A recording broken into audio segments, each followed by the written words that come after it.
I buried my dad 3 years ago after he died of a heart attack. My dad was a rough man and died very broken, and he really didn't ever express his affection to me. But I do have some words from him that he wrote down in this Bible when he gave it to me as a teenager.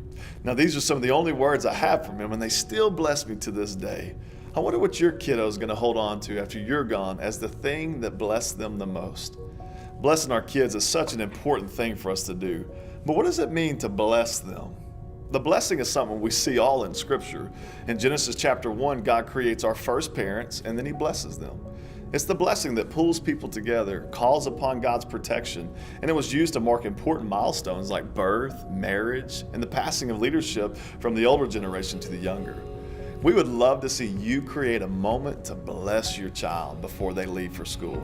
There are 5 parts of the biblical blessing that you need to know about.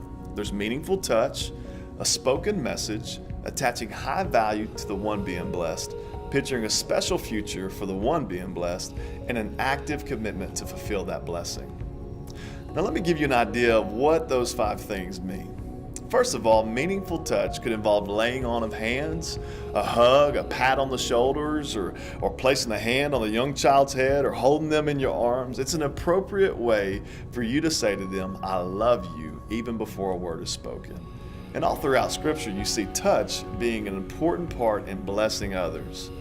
Now, along with appropriate, meaningful touch, the blessing always involves words, either spoken or written.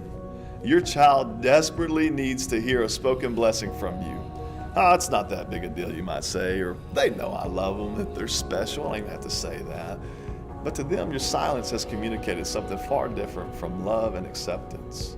So write out something or prepare a speech that affirms your kiddo and builds them up. The third element of the blessing involves attaching our spoken or written words of high value to a loved one's life. It's a tangible action that helps them know that they have great value in your eyes and in God's eyes as well. Often these words highlight a character trait or a God-given bent. For example, you might say or write something like, "I want to give you this clip right here because you've really held things together through high school. Even though it's been incredibly difficult, you've displayed the maturity and the wisdom to hold things together." In short, it's a child's hearing that, in your opinion, that he or she has traits, skills, abilities to make choices that are of high worth and the value to you and of the Lord. The next thing you need to do is to picture a special future for your child. In Scripture, the blessing was always a time for a parent to assure their kiddo of God's blessing on their future and their own prayer for their future as well. We see in Jeremiah 29:11 that God, He prays for His kids. He says, "I know the plans I have for you, declares the Lord, plans for welfare and not for calamity, to give you a future and a hope."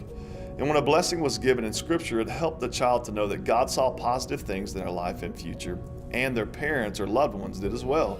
Children carry the words we speak over them into their future, positive or negative. So linking a character trait that they have today with a prayer for God to use that trait in the future are key ingredients of giving the blessing to your child.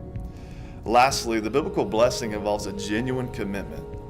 While the choice to bless was an intentional act that was often linked with a special situation or an occasion, the 5 elements of the blessing are things that we can choose to add to a loved one's life each and every day. In other words, we could choose to hug our child before they head out the door, or maybe write them a note and put it in their lunchbox that lets them know that we're praying for them and that we see God doing amazing things in their life. And while the blessing may have been linked to a special event in Scripture like marriage or when a grown child was leaving home, it wasn't the only time that the blessing was administered. It was a way of saying that I use this event to bless you, but I choose from now on to live out these words of affirmation, encouragement, and love in your life. In other words, while we're asking you to take the blessing challenge by creating a special, intentional, purposeful event for your kiddo, genuine commitment is looking for ways to live out these 5 elements of the blessing with your child. I hope that God will continue to use you in amazing ways to minister to your kiddo as they make this transition in life. Please know that we are praying for you and your kiddo and are so grateful to partner with you in this ministry endeavor.